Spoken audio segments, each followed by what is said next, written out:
দাদু এসব তোমরা কি বলছো? তোমরা কাকে না কাকে দেখেছো, তোমরা আমায় কেন বলছো? তোমাদের বয়স হচ্ছে, তোমরা না চোখে ভুল দেখছো, আমায় দেখো না, আমি কেন যাবো ঘরে?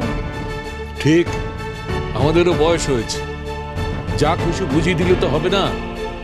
বাড়ির সব তালা বন্ধ, কোথাও ভাঙাচোরা নেই, তা নিঃশব্দে চোর ঢুকলো কি করে? আর যদি ঢুকেও থাকে তা সে হঠাৎ উদা হলো কি করে? যে কাজটা করেছে সে বাড়ির লোক। হ্যাঁ হতে পারে, বাড়িতে তো এতজন লোক আছে, তুমি আমায় কেন একা চার্জ করছো বলো তো?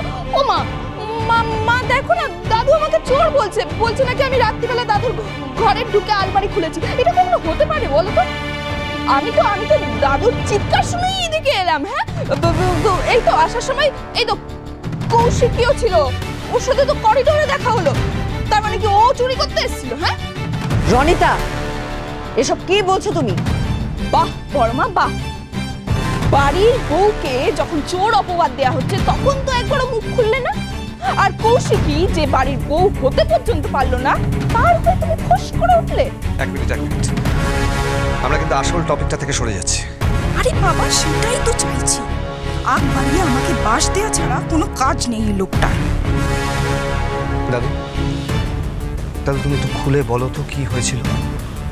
ও বাবা, আর কি খুলে বলবে? দাদু ভুলভাল সন্দেহ করছে, বুঝতে পারছো না তুমি? বেকার বেকার সবার ঘুমটা চটকে দিল। আমার না প্রচন্ড ঘুম পাচ্ছে, আমি ঘরে গেলাম, বুঝলে তো? দাঁড়াও, সবার যখন ঘুম ভেঙে গেছে তখন সবার সবকিছু জানাটা উচিত। আমি বলছি শোনো, হঠাৎ আমার ঘুম ভেঙে গেল, দেখছি সামনে যেন হঠাৎ অন্ধকারের মধ্যে কেউ দাঁড়িয়ে আছে, একটা মেয়েই মনে হলো। তারপর তোমাদের দাদুকে আমি ঘুম থেকে তুলে দিলাম, তোমাদের দাদুও দেখলো যে আলমারির কপারটা হাট করে খোলা, আর লকারটা। তখনও কিন্তু আমরা বুঝতে পারিনি যে ঘরে কে ঢুকেছিল।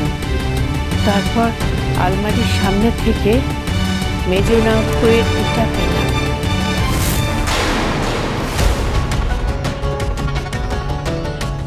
এই কানের দুলটা, এটা তো আমি অনেকদিন ধরে খুঁজে পাচ্ছি না, কোথায় ছিল এটা?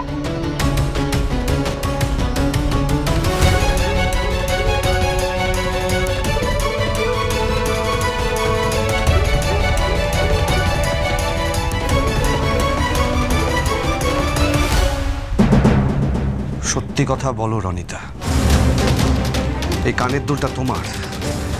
তুমি এই কানের দুলটা পরো, দেখ দেখ, এই তো তোমার এক কানে দুল আছে, এক কানে দুল নেই, এই দুলটা তোমার না?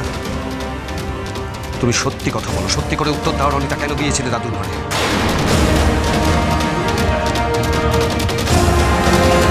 কি হলো রনিতা, এত রাতে বাবার ঘরে কেন গেছিলে? চুপ করে আছো কেন? উত্তর দাও। কি খুঁজতে গিয়েছিলে শুনি? বাড়ির দলিল খুঁজতে? বাবা বাবা আমি বলছিলাম কি যে ও কেন দলিল খুঁজতে যাবে বলুন তো? হ্যাঁ, রনিতাকে আমরা সবসময় যা খুশি বলি, মানে এই নয় যে বেচারিকে চোর অপবাদ দিয়ে দেওয়া হবে, তাই না? বেচারি? কে বেচারি? মা, তুমি ওকে ডিফেন্ড করতে যেও না মা। রনিতা, ভালোই ভালো তোমায় জিজ্ঞেস করছি, তুমি সত্যি কথা বলো, কিন্তু পরিষ্কার করে তুমি বলো, তুমি দাদুর ঘরে কেন গিয়েছিলে? আমি ওই ওই ওই ওই কি ওই করছো? আমতা করছো কেন? তোমাকে তো বারবার আমি জিজ্ঞেস করছি তুমি দাদুর ঘরে কেন গিয়েছিলে, সত্যি কথা বলো রনিতা। যদি সত্যি কথা না বলো তাহলে কিন্তু আমি।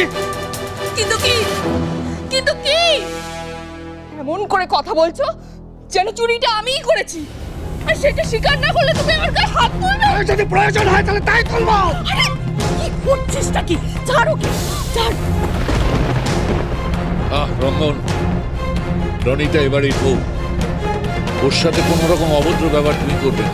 ভুল করলেও শাস্তি পাবে, এভাবে মাথা গরম করলে তো চলবে না। রনিতা, তুমি বলো তো কেন গেছিল? কোনো দরকার ছিল এই ঘরে? বড় মা, আমি বুঝতে পারছি না, যদি দরকার থেকেও থাকে তাহলে রাতের অন্ধকারে চুপি চুপি দাদুর ঘরে গিয়ে আলমারি খোলা, লকার খোলা কি প্রয়োজন ছিল ওর? ও চুরি করতে যায়নি, ও দাদুর ঘরে চুরি করতে গেছিল, ও একটা চোর। আমাকে চোর বলছো? হ্যাঁ বলছি, তুমি দাদুর ঘরে চুরি করতেই গিয়েছিলে, তোমাকে চোর বলছি। দাদা ভাই তুই প্লিজ শান্ত হ না, সবাই তো আছেন।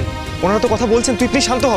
মা মা দেখো দেখো তোমার ছেলে কি শুরু করেছে, আমাকে চোর বলছে। আমার কোনো মান সম্মান কিচ্ছু থাকলো না, আমি এই বাড়িতে থাকবো না। এই রনিতা, আমি এই মুহূর্তে চলে যাবো, আমি যাবো। নাটক করে না। আচ্ছা তুমি শান্ত হতো, বিষয়টা এত জটিল করার মতো তো কিছু হয়নি। তুমি কেন ঢুকেছিলে আমাদের ঘরে সেটুকু বলো, তাহলে তো মিটে যায়। রনিতা, তুমি তো আগে অনেক অন্যায় করেছো, কিন্তু তোমাকে তো কেউ এই বাড়ি থেকে চলে যেতে বলেনি। সত্যি কথাটা বলে দাও, কেন গিয়েছিলে? তাহলে তো হয়ে গেল। খুব বেশি হলে একটু বকা খাবে, এত ঝামেলা তো হবে না। বড়দি ভাই, কিছু মনে করো না, একটা কথা বলবো? আজ রনিতা বলেই আমরা এত সহজে বলতে পারছি ও চুরি করতে ঢুকেছিল, কিন্তু তোমার বড় বৌমা মানে তমালিকা হলে এটা বলতে পারতাম না, বা তোমার ছোট বৌমা ঝুমুর হলে বলতে পারতাম? আমরা কেউ বলতাম না গো। আমার কি মনে হয় জানো তো বড়দি ভাই, খুব চেষ্টা করছি আমরা যে ওর ঘাড়ে সবকিছু চাপিয়ে দেওয়া।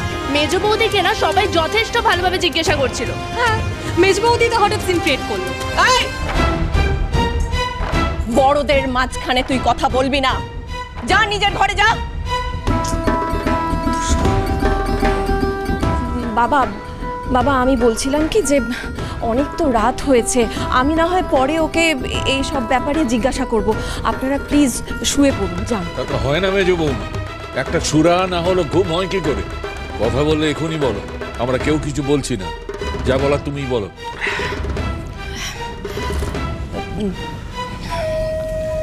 রনিতা, কেন গিয়েছিলে তুমি বাবার ঘরে? হ্যাঁ বলো, কেন গিয়েছিলে তুমি বাবার ঘরে? আচ্ছা বেশ, ঠিক আছে, আমি তোমার গয়নাটা তো বাবার ঘরেই পাওয়া গিয়েছিল, তার মানে তুমি ওই ঘরে ঢুকেছিলে, তাই তো? এবার তোমাকে তো বলতে হবে যে তুমি কেন ঘরে ঢুকেছিলে। ও আমি বুঝতে পেরেছি বাবা, আমি বুঝতে পেরেছি। রনিতা, তোমার আবার ওই সমস্যাটা শুরু হয়েছে, তাই না? ওই ঘুমের মধ্যে হাঁটা, হ্যাঁ তাই তো? কি ও ঘুমের মধ্যে হাঁটে? হ্যাঁ। Slip walking? আরে বাবা, কদিন ধরে এই সমস্যাটা অনেক বেড়ে গেছে রে। ওই হাঁটতে হাঁটতে যেখানে খুশি সেখানে ঘুরে বেড়ায়। হ্যাঁ, এই তো কদিন আগেই ওর পায়ে চোট পেয়েছে, তাই না রনিতা, তাই না? হ্যাঁ, সেই তো ঠিক। বাবা, মা তো আমার উপর দিয়ে ঢপ মারছে। উফ, এত বানানো গল্প এখন সব আমার মাথায় রাখতে হবে। আমার কি মনে হয় জানিস তো রঙ্গন, ওকে না এইভাবে চোর অপবাদ দেওয়াটা বোধহয় ঠিক হচ্ছে না। ও না ঘুমের ঘোরে হাঁটতে হাঁটতে বাবার ঘরে পৌঁছে গেছিল, তারপরে নিজের আলমারি ভেবে ওই আলমারিটা খুলেছে, তাই না রনিত, তাই না? হ্যাঁ মা, হ্যাঁ মা, একমাত্র তুমি বুঝলে, আর কেউ বুঝলো না আমায়। মা, এক মিনিট এই, তোমার যে ঘুমের মধ্যে হাঁটার সমস্যা আছে সেটা আমি জানবো না? হ্যাঁ, আমি এটা। আরে বাবা, তুই জানবি কি করে? তুই তো অঘরে ঘুমোস। কিন্তু মা, ওরা তো একসাথে ঘুমায়, দাদাভাই জানবে না? এই মুখটা বন্ধ রাখ। আচ্ছা শান্ত হও। রনিতার যদি সত্যি এরকম কিছু হয়ে থাকে তাহলে তো ওকে ডাক্তার দেখানো উচিত। আজ না হয় আমার ঘরে গিয়ে দলিল খুঁজছে, কবে একটা সাংঘাতিক কাজ করে ফেলবে। মা দেখেছো, সেই এক কথা বলে যাচ্ছে দাদু। মা একটু বেশি করছে আজকে মেজো বৌদি। তখন দাদুদের ঘরের দিক থেকেও এভাবে ছুটে এলো, আমাকে দেখেই বলল ও কিছু নেয়নি ওই ঘর থেকে, এখানে এসেও তোতলাচ্ছে। এর থেকে তো স্পষ্ট যে কিছু একটা খুঁজতে বা চুরি করতে গেছিল মেজো বৌদি দাদুদের ঘরে। কিন্তু আমার এইসব নিয়ে মাথা ঘামিয়ে লাভ নেই। এত কিছু হয়ে গেল, আবিরকে কেন দেখতে পাচ্ছি না? গেল কোথায়?